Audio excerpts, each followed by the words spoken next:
está, digamos, siempre con denuncias y temas muy importantes y de mucho interés.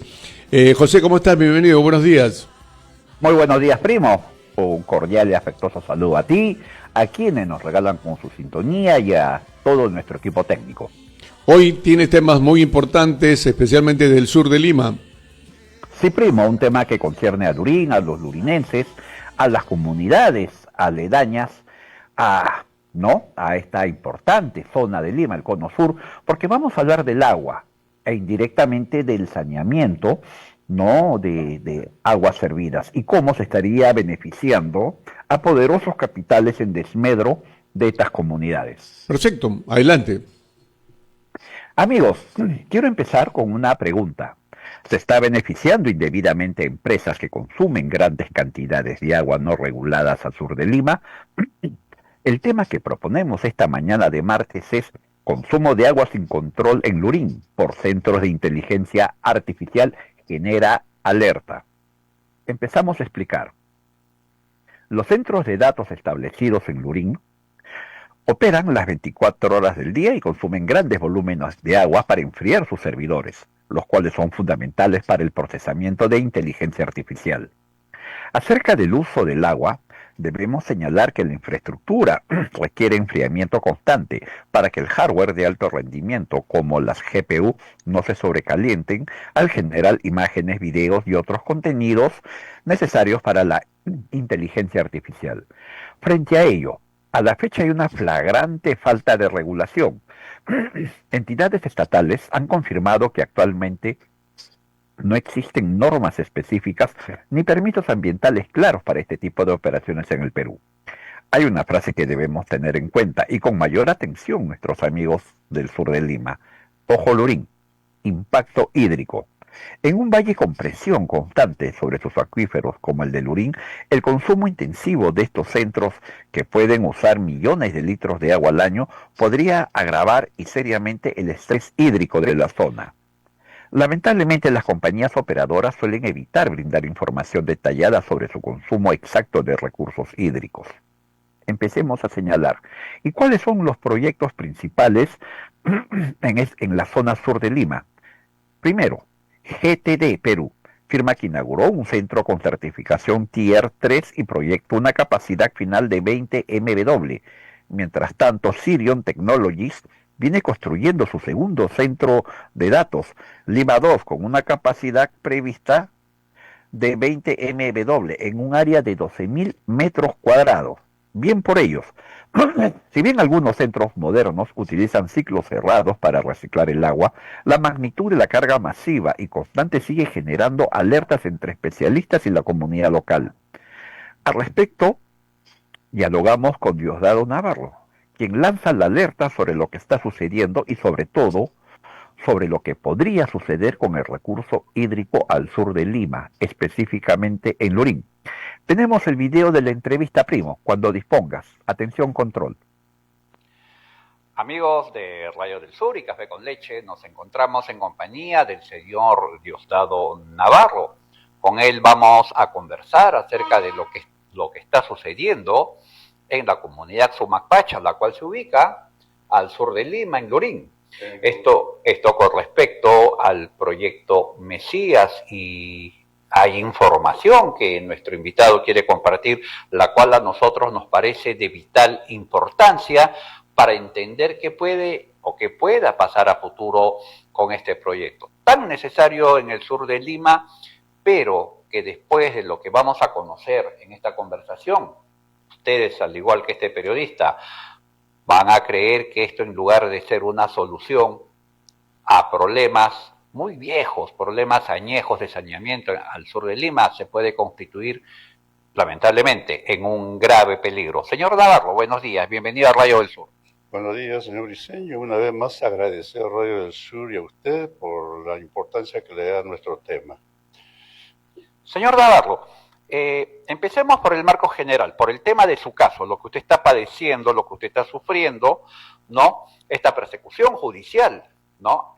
Orquestada, dirigida desde grupos que se les ha señalado de ser traficantes de tierra, esto por defender no solo su propiedad, sino también la de las personas, las familias que habitan aquí en Sumacpacha. Cuéntanos, ¿cómo va ese tema? Sí, el caso mío, para que tengan conocimiento del público que no ha escuchado antes, nace precisamente con un proyecto, el proyecto Mesías, donde el Estado destina 8.000 hectáreas y se lo entrega para una expropiación, se lo entrega a Sedapal para que haga el proyecto precisamente de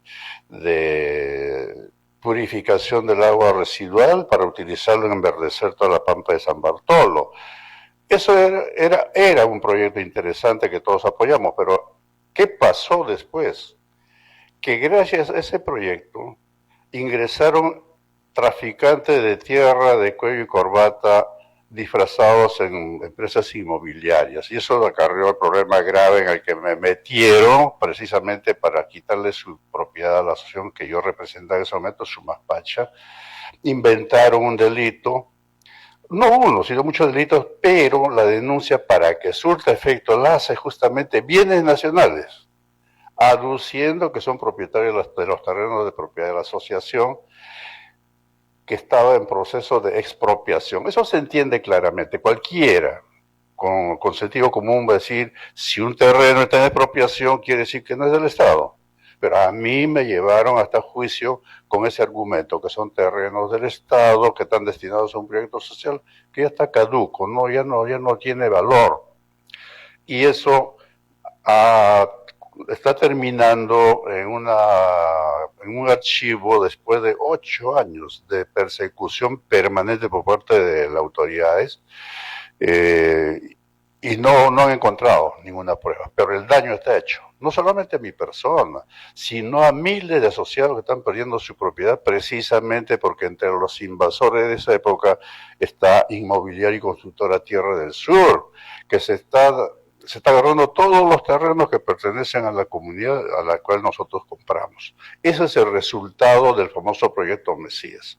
Ya puedo decir con propiedad que me queda un proceso de lavado de activos que todavía no se inicia el juicio, pero tampoco han acabado la investigación. Lo hacen con el afán de simplemente desnaturalizar la propiedad o el derecho de propiedad de los que realmente lo son, para entregárselo a estos delincuentes traficantes de tierras, que se creen propietarios con títulos falsos, y el Estado se los convalida mediante las diferentes instituciones que existen, municipalidades, registro público, notario, y etcétera, etcétera. Esa es la realidad. Tenemos entendido que este proyecto Mesías caducó y que la tierra está donde se iba a construir, se iba a llevar a cabo este proyecto, revirtieron al Estado. Ahora, esta tierra revirtió al Estado, pero aún así, confírmenos esto por favor, esas tierras fueron vendidas por TISUR al mismo Estado peruano, a Sedapal.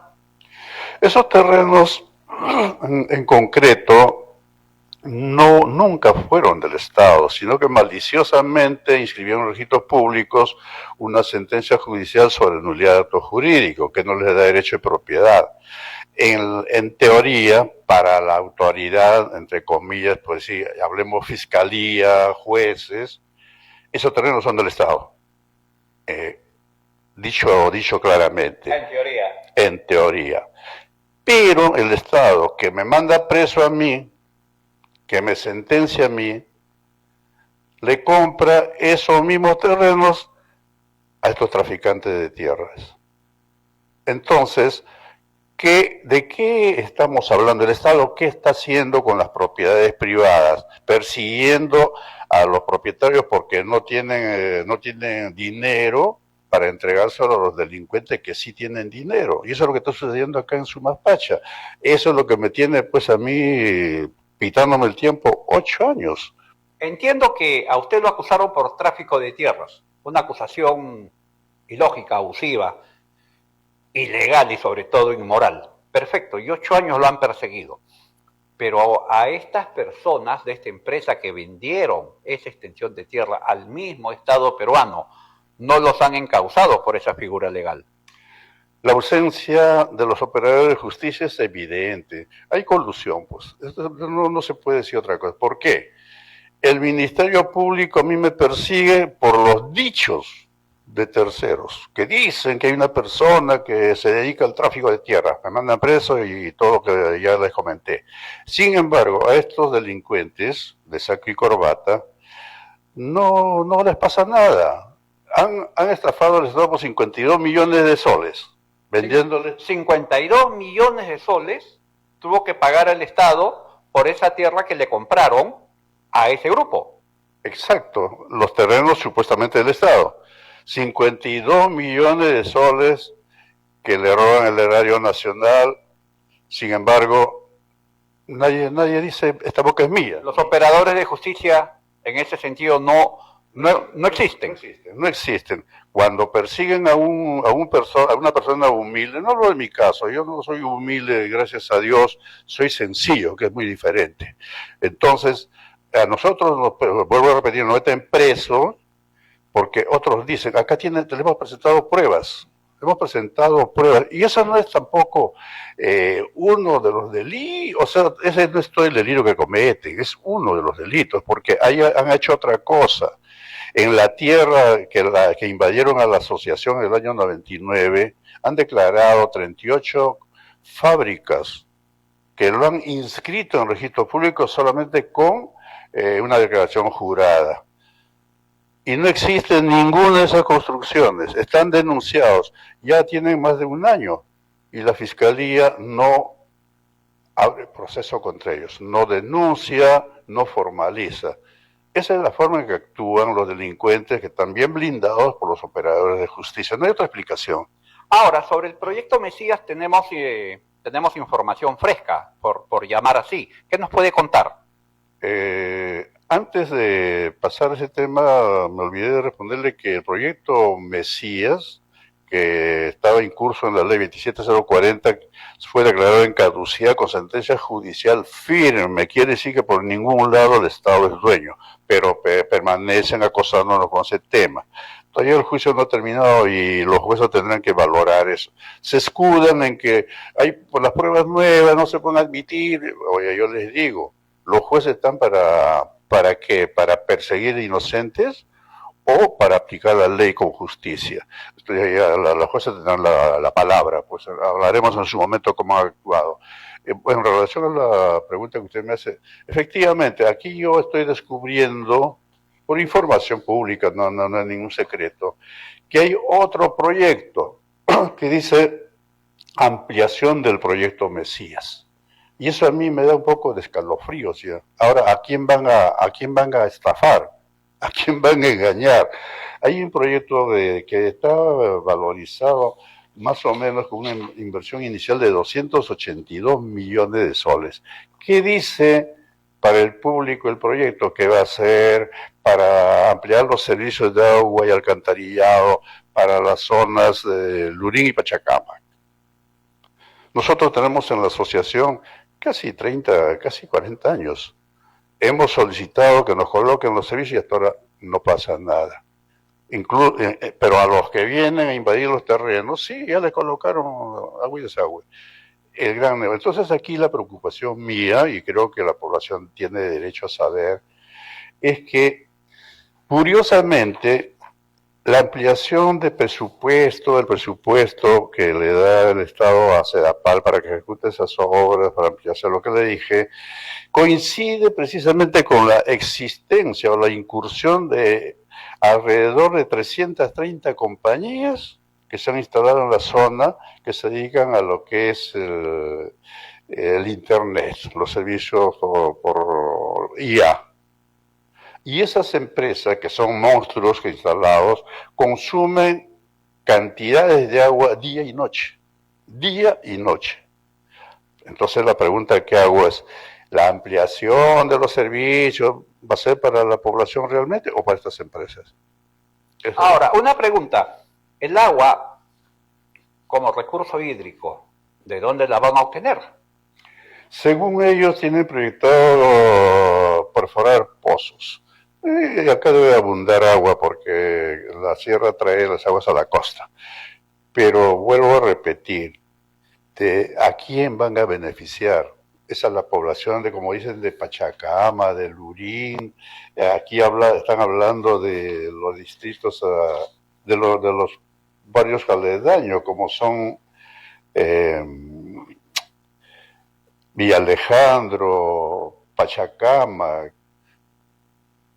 Permítame insistir con la pregunta. Yo tengo por experiencia periodística, por temas similares que he podido ver, que cuando se perfora pozos de agua, y sobre todo cuando no hay control por parte de la Autoridad Nacional del Agua, y desde acá hago un llamado a mis amigos de la ANA, al sindicato, al SINATRANA, ¿no?, para que tomen conocimiento de este tema, ¿no?, que estas empresas, estos consorcios, declaran 2, 3, 4 pozos, pero en realidad, y como está en terreno privado, ellos terminan perforando, no estoy diciendo que lo vayan a hacer, pero es una continua y constante, terminan perforando 10, 15 pozos, ¿no?, lo cual conlleva a secar el agua. O sea que el agua sería solamente para uso de esos grandes consorcios, más no para el de las comunidades, más no para los pueblos, no para las familias, que todo este recurso hídrico se utilizaría, no se direccionaría de esa manera para ser utilizado por estos grandes capitales. ¿Cree usted que podría terminar esto así? Mire, eso a la larga va a ser inevitable. ¿Y quiénes van a ser los perjudicados? Los pobladores que estamos ubicados en las zonas zonas rurales, ¿no?, agrícolas, que no tienen servicio de agua. La mayoría se abastece de pozos artesanales. Entonces, ¿qué va a pasar más adelante cuando se perforen los pozos tubulares? Van a absorber toda esa agua y nos vamos a quedar sin agua nosotros, los pobladores. Los agricultores, bueno, los que tienen la suerte de tener riego tecnificado también, pero hay personas que se dedican, por ejemplo, a la ganadería. ¿Y con qué van a poder desarrollar su actividad si ya no hay agua del subsuelo? Es un problema bastante complejo que obviamente las autoridades no lo van a ver porque ellos se dedican solamente a lucrar con lo que puedan mientras estén en el cargo. Lo demás no les interesa. El que sufre es la población y eso no es solamente Sumappacha. Sumappacha es uno de los tantos poblados que hay en Lurín, y hablemos de Pachacama. Pachacama, bueno, por lo menos está mejor que Lurín. Lurín es el abandonado. No hay servicio de agua ni desagüe. Es más, con el famoso proyecto Mesías nos han instalado una planta de tratamiento, entre comillas, porque no trata nada, no hace ningún tipo de tratamiento y recibe aguas residuales de las grandes industrias que contaminan ya con residuos químicos. Todo ese flujo de agua servida, de agua contaminada, sin tratar, ¿hacia dónde va? Las autoridades lo saben, pero no hacen nada. Eso está contaminando la playa Arica, está contaminando el río Lurín. Es decir, Lurín, de lo que era un distrito ecológico, verde, ahora se está convirtiendo en una zona totalmente contaminada. Aquí ya el aire no es la que antes se respiraba, ya estamos casi como en el centro de Lima, por el crecimiento industrial del distrito, inclusive aumentar el movimiento vehicular, y la contaminación es tremenda. Y yo no he escuchado hasta ahora, durante el tiempo que vivo en Lurín, a un solo alcalde hablar sobre descontaminar el medio ambiente de Lurín. Tenemos un hermoso río que nos puede servir como atractivo turístico inclusive, y nuestras playas pues son donde la gente viene a disfrutar de un verano. No han cumplido con el proyecto. Se han dedicado a apañar a los traficantes de tierra porque el proyecto inicial indicaba que esas aguas servidas deben de haber sido derivadas al mar, pero por lo menos 80 kilómetros al fondo. No están botando ni siquiera en la orilla, lejos de la orilla. Tiene que hacer un largo recorrido, un agua pestosa, pestilente, contaminando el distrito de Punta Hermosa y verterlo en el mar. Usted, por ejemplo, que viene de Lima, pasa a la altura del puente del Club Universitario de Deportes. Es un hedor como si estuviéramos en el servicio higiénico, sin limpiar. Entonces ya la contaminación es tremenda. Y este proyecto que piensan hacer, están hablando de ampliar también la planta de tratamiento. Quisiera que vengan las personas encargadas de la salubridad, pues, y verifiquen que si efectivamente SEDAPAL está cumpliéndole con los estándares internacionales para hacer ese tipo de servicios. Tratamiento de agua específicamente. ¿Qué tipo de tratamiento están haciendo? Lo que la verdad me causa bastante sorpresa, amigos, es este dato que usted nos acaba de mencionar al abrir esta conversación, señor Navarro, de cómo, al saberse que estas empresas, estos capitales se iban a instalar en esa zona, inmediatamente se aprobó este proyecto para dotar de agua y desagüe. Caramba, qué tal suerte, ¿no? ¿Quién como ellos? Mire, la publicación que tengo en la mano lo he sacado del portal de Encerrona y de Google. Coincidentemente, la fecha de los dos es el 24 de abril. Ya no sé si era el día en que han dado la ley o no, pero es reciente. Ambos actos coinciden. El interés de las empresas ya se instalaron, no están por instalarse. Ahora, que se instalen empresas internacionales para hacer el trabajo que saben hacer, ¿es malo? No es malo. No es malo, es bueno, bienvenido, ¿no? Pero las autoridades deben de preocuparse de que no alteren la vida de la población. Esa es la función que tienen ellos, ver cómo vamos a hacer para dotarles de agua a todos, a ellos y a la población. Me parece bien cínico que luego de instalarse estas empresas que como hemos colegido con nuestro invitado, bienvenidas, o sea, mientras más inversión en el Perú haya, mientras más empresas se instalen y quieran trabajar, caramba.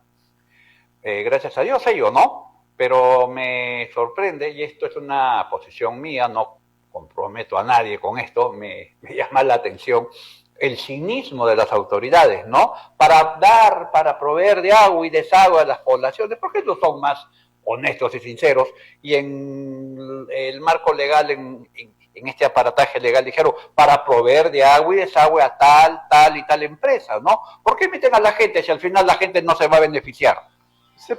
Para impresionar al público, a la población que cree en lo que ellos dicen, hablan de que van a dotar de agua a Manchay, la quebrada de Manchay, Lurín, Pachacamac y los alrededores.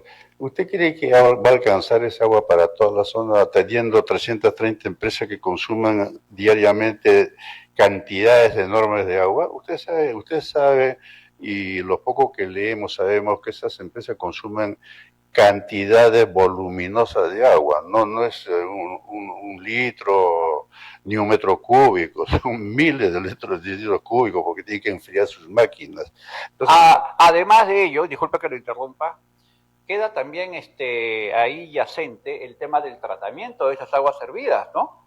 ¿Cómo se haría con ello? Ya que el proyecto Mesías no cumple con la función para la planta de tratamiento, no cumple con la función para la cual fue creada, según su testimonio, ¿qué van a hacer con ese gigantesco flujo de aguas servidas? Van a abrir las compuertas y van a dejar que transcurra por la playa y gane el mar y ahí quedó todo y todo bonito.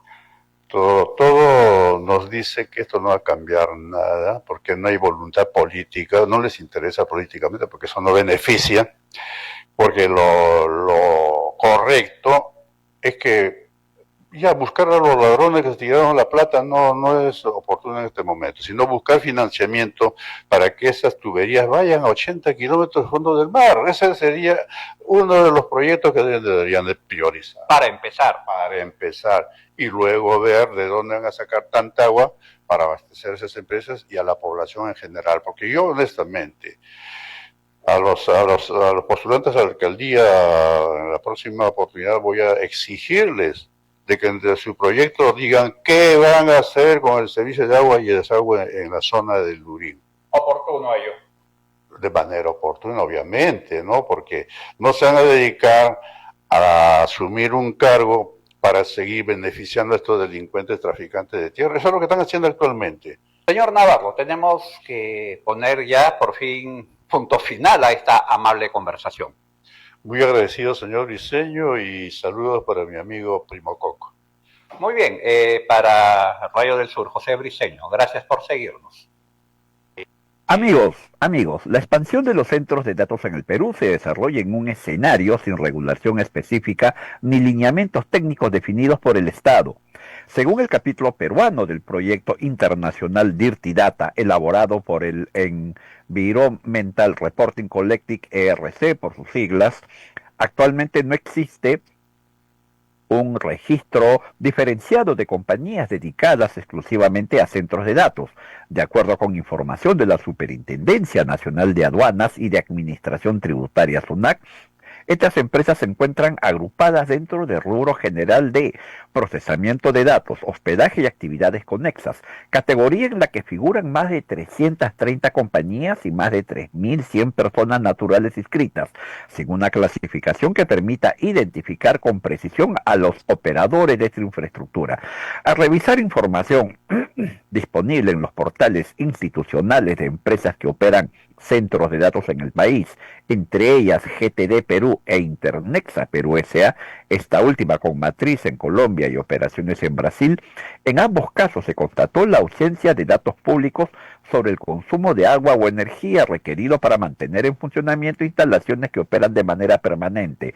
Aunque las compañías informan contar con certificaciones ISO vinculadas a estándares corporativos, dichas acreditaciones no comprenden evaluaciones sobre el impacto ambiental de sus actividades. Desde la Autoridad Nacional del Agua se señaló que no se dispone de datos sobre permisos otorgados para el uso de recursos hídricos por parte de empresas de centros de datos, mientras que el Organismo de Evaluación y Fiscalización Ambiental, OEFA, indicó que dicha actividad no figura dentro de las categorías bajo su competencia.